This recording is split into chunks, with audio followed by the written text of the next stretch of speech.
다음 생이 있다면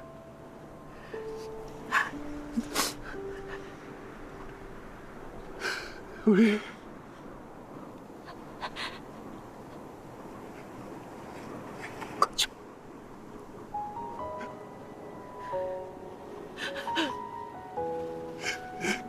Do you believe in karma from past life and fate? Hi, welcome back to my channel. Today I will talk about the show titled Destined With You. When a mysterious chess and its key come into play, will newfound possibilities shine through? And what is Shinyu's centuries-old family curse?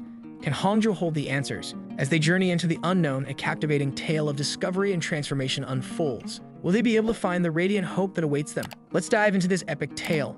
But before, please leave a like, share, and subscribe to the channel. The show starts with the introduction of Lee Hongjo, a civil servant who is responsible for handling citizens' complaints. Due to her past misunderstanding with her team leader, Hongjo is isolated by her colleagues to hang out with them. She also has a crush on the aide at City Hall. The scene shifts to Jang Xinyu, a successful lawyer who has a disease which is a familial curse that causes hallucinations of a red hand. One day, a young vlogger accidentally passed away at an abandoned shrine that belongs to Shinyu's family. When Hongjo goes to investigate the death along with her colleague, she encounters Shinyu, who she has mistaken as the Grim Reaper. Hongjo asks the shaman of the shrine to demolish it to make sure no more accidents happen. The shaman agrees, but Shinyu is taken aback by this, and the shaman explains that Shinyu killed an Oda girl in his past life, and Hongjo was the key to the chest that held the power to break his curse. Shinyu digs out the chest, offers Hongjo the chest as a gift from the shaman. Confused, Hongjo takes the box home but struggles to open it. Meanwhile, the aide suggests to his boss at City Hall that they hire a competent lawyer like Shinyu, who was also his junior in college. The following night, Hongjo accidentally unlocks the box and sees that it contains a magic spells book. On the other hand, Shinyu resigns from his job at his firm as he's fed up with the biggest client, who is a scoundrel. Shinyu tells his father that he's considering the City Hall job, while he finally receives a call from Hongjo informing him about the book's contents, and Hongjo promises to give Shinyu one spell later on. The next day, the pampered girl, Shinyu's girlfriend, and the mayor's daughter encounters Hongjo at City Hall. They discuss their past, revealing that Hongjo used to be bullied, and the pampered girl apologizes for her actions. Later that day, Hongjo tries to integrate into her colleagues' group, but the attempt is not successful. Afterward, she confesses her feelings to the aide, but he rejects her. The following day, Hongjo is mortified as a video of her proposing goes viral. She suspects Shinyu of leaking it, but he denies involvement.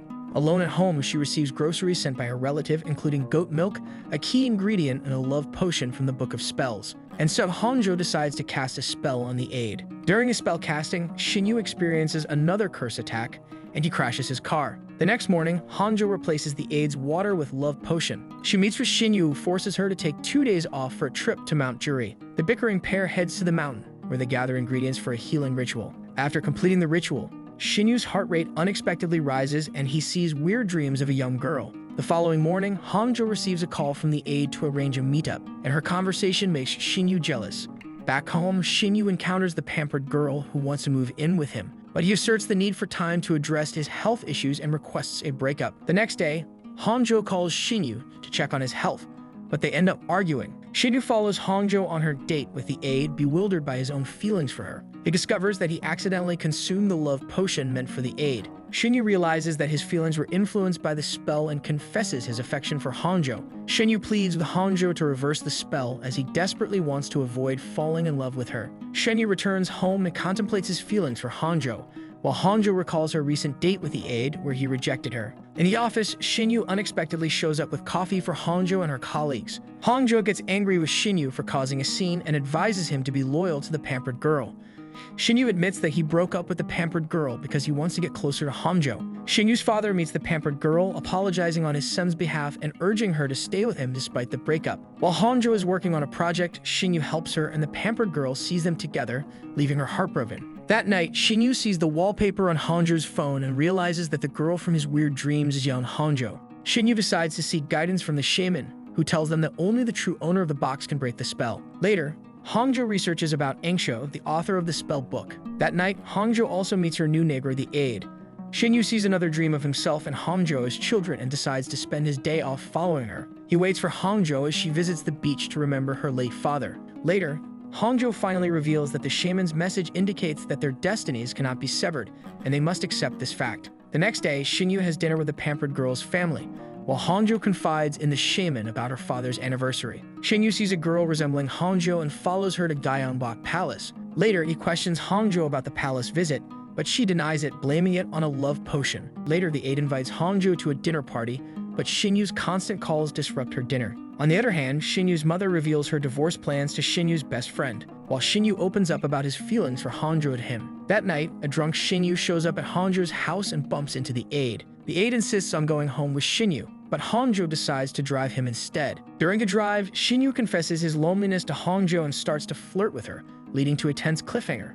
Later, Shinyu wakes up in his bedroom naked and unable to recall the events of the previous night. He meets Hongjo at the bus stop, and she advises him to avoid alcohol. Later, the pampered girl calls Hongjo and apologizes for her bullying. Shinyu and the pampered girl meet at a cafe, which makes Hongjo jealous. The pampered girl plans to work as an interior designer at City Hall and asks Shinyu to keep their relationship and her mayor's daughter's status a secret. The aide joins Hongjo for lunch, inquiring about her relationship with Shinyu. She promises things will return to normal after a full moon night. That night, Hongjo prepares to cast the spell. Shinyu thinks Hongjo wants to free herself for the aide, but she reveals her concern for the pampered girl. The spell is cast with the word sacrifice, and Shinyu must keep the paper for 100 days. The next morning, Shinyu calls Hongjo, claiming the spell worked. The aide offers to drive her, and Hongjo is unusually cheerful. Later, Hongjo learns that the pampered girl will work at City Hall, leading to her disappointment. Later, Shinyu saves Hongjo from a flower shop owner under the love potion's influence. Afterwards, the aide scolds him for following Hongjo, and Shinyu admits his love for Hongjo in front of the aide. Shinyu and the aide engage in a heated argument, with the latter accusing Shinyu of meddling in Hongjo's life despite having a girlfriend. To defuse the situation, Hongjo reveals the truth about the love spells and potions, leaving the aide baffled by the idea of magic. Shinyu speculates that his ancestors may have cursed their lineage by eliminating the author of the spellbook. Hongjo believes the spells work, surprising the aide, who dismisses the notion. He assumes that Shinyu concocted the story to cover his feelings for Hongjo. Later that night, the aide joins Hongjo for drinks, and she tells him about Shinyu's medical condition. Shinyu meets the aide to explain his behavior, only to discover that Hongjo has already shared his medical condition. Upset, he confronts her on the office rooftop, but she's unapologetic. After receiving photos of Hongjo and Shinyu together, the pampered girl goes out to meet Hangjo. She slaps Hongjo for preying on her boyfriend and drives off to hook up with the scoundrel. Shinyu and Hongjo meet out in public. Shinyu says that the pampered girl reacted like that because he confessed his love for Hongjo and kisses her. Hongjo pulls away, but Shinyu claims he has genuine feelings for Hongjo. The next day, Shinyu meets the pampered girl and asks about the photo, learning it came from an unknown source. Later, Hongjo opens up to the pampered girl about the spells and Shinyu's health condition, urging her to reconsider her actions. After Shinyu chatting to the shaman, Hongjo and he believes all the mess and bad luck caused by the spell will be cleared, after bearing the chest back to its original location again. When they arrive at the spot, they encounter a scarecrow with Shinyu's name on it. The next day, Hongjo goes on a work inspection and is followed by a mysterious hooded figure. Panicked, she runs into the aide, who is there for a site inspection as well. Simultaneously, Shinyu is hospitalized due to illness again. The story takes a twist when Shinyu regains consciousness and expresses his love for Hongjo. Later, someone captures their intimate moment on camera, sending the pictures to the pampered girl. A flashback is seen in the Joseon dynasty where Shinyu and Hongjo's past selves, Mujin and Angsho, existed. A young Angsho is brought to the house of an old woman in an unconscious state. There, Mujin's mother had died due to an illness. Angsho helps Mujin find the letter his late mother had left behind for him, and the two grow close. Both Mujin and Angsho grow up and confess their feelings for each other. While in the present, Shinyu confesses his love for Hongjo. This revelation leaves Hongjo bewildered, and she teases Shinyu about having a girlfriend. Shinyu implores Hongjo to wait for him as he needs time to end things with the pampered girl for good. Later that night, Shinyu confides in the shaman, sharing his belief that he has been loving Hongjo since their past life. The next morning, Shinyu confronts the pampered girl and breaks up with her. At work, Shinyu's attention to Hongjo doesn't go unnoticed by their co-workers. During lunch, tensions rise when the pampered girl joins Shinyu. Later, to clear everything up, Shinyu takes Hongjo to the beach, where he discloses his genuine feelings for her, and they share a passionate kiss. But he has the hallucination again, which is gone after the healing spell. Later, they cuddle and drift off to sleep before waking up at dawn to witness the sunrise together. The new couple unexpectedly encounters the aide, and Hongjo invites him for breakfast at their place. During breakfast preparation, jealousy rises between the aide and Shinyu. Later at work, Hongjo's team leader tells Shinyu about a suspicious contract in City Hall with the flower shop owner. who was the stalker. Later, when Hangzhou arrives from dinner, she finds the drunk aide who expresses his frustrations about her moving on so quickly. The next morning, the aide is embarrassed by his actions and the flower shop owner takes their photo. The photo is sent to City Hall group chat by the pampered girl, leading to everyone hating Hangzhou. Later, someone discovered a dead body in a park that was beautified by the flower shop owner. And on the other hand, he pushes Hangzhou into a deep pit in a remote forest and attempts to kill her. Xinyu becomes increasingly worried when Hangzhou doesn't answer his calls and learns that she had been investigating a deep forest trench. While the flower shop owner tries to bury Hangzhou, Xinyu interrupts with a call, telling him about the discovery of the skeletal remains of his wife. This causes him to run away without killing Hangzhou. Xinyu arrives just in time to rescue her, mirroring a past life memory where he saved Angshou.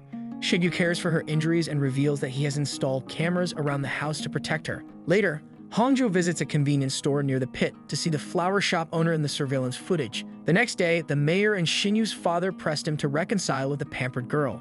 Xinyu confronts the pampered girl about her cheating and ends their relationship. Later, the two decide to go see the snow and Hangzhou tells Xinyu that she is breaking up with him as she remembers their past life and recalls cursing Xinyu. In a flashback, Hangzhou talks to shaman, expressing her love for Xinyu and the desire to break the curse. However, the shaman warns that their fate is intertwined and Xinyu is destined to pay the debt from their past life unless Hangzhou dies. The following day, Xinyu discovers a suspicious package for cursing in the potted plant in his office left by the pampered girl. Xinyu meets the pampered girl to discuss this, but she puts all the blame on flower shop owner. Later, the aide notices a suspicious man standing outside their house through a camera. He calls Xinyu and alerts him that the flower shop owner takes hold of Hangzhou. Just then, the police sirens alert the flower shop owner and he flees from the scene. Xinyu shows up at her house and takes her back to his home. The next day, Xinyu is stabbed by the flower shop owner in the staircase in his living building. Hangzhou is shocked to see him bleeding and Xinyu apologizes for the situation, addressing her by the name from their past life. Xinyu is rushed to the hospital and Hangzhou anxiously awaits news of his condition. During Xinyu's resuscitation, he remembers his past life. Mujin's relationship with Angshou is explained further. Mujin defies his father's wishes to marry a noblewoman and reconciles with Angshou. A tragic sequence of events unfolds when the king's concubine forces Angshou to perform an evil spell on the royal heir. The child dies and Angshou is subjected to grave consequences. She curses anyone who dares to kill her and Mujin is forced to take her life to prevent her from suffering the cruel punishment of her body dismembered by horses, willing to accept the bloodline curse. After the successful resuscitation, Xinyu wakes up from death and meets with Hangzhou. They have a heartfelt reunion as Xinyu reassures her that the curse is over and shares his deep love for her. Later, they receive a visit from the police who inform them that the flower shop owner is still on the run, urging them to remain vigilant. Xinyu persuades Hangzhou to go back to his home with him where they spend a romantic night together. At the office, Xinyu and Hangzhou receive a warm welcome from their colleagues. Later, Xinyu's family is hit by disasters as his parents' strained relationship leads to his mom deciding to file for divorce and his father's business crumbles down. After some time, Xinyu is informed by his bodyguards that Hangzhou is kidnapped. In fact, Hangzhou pretends to cooperate with the flower owner's sinister plan for a forced spiritual wedding. She manages to buy time until the police arrive and arrest the flower shop owner. Despite that, Hangzhou is left critically injured. She undergoes life-saving surgery and her recovery is closely monitored by Xinyu. Hangzhou's colleagues show support after a video of the pampered girl's mistreatment during their high school years goes viral. The pampered girl is embroiled in a construction project corruption scandal and is arrested for aiding the flower shop owner. Xinyu and Hangzhou move forward together and get their own apartment. Finally, Xinyu takes Hangzhou to the beach, where he proposes, and they bury the box with the spell books, symbolizing the end of their tumultuous journey. The season ends on a hopeful note as the couple looks forward to their future together. That's the end of Season 1 of Destined With You. What do you think about this beautiful show? Feel free to leave your comments and subscribe to the channel for more videos like this. Thanks for tuning in, and as always, stay fabulous.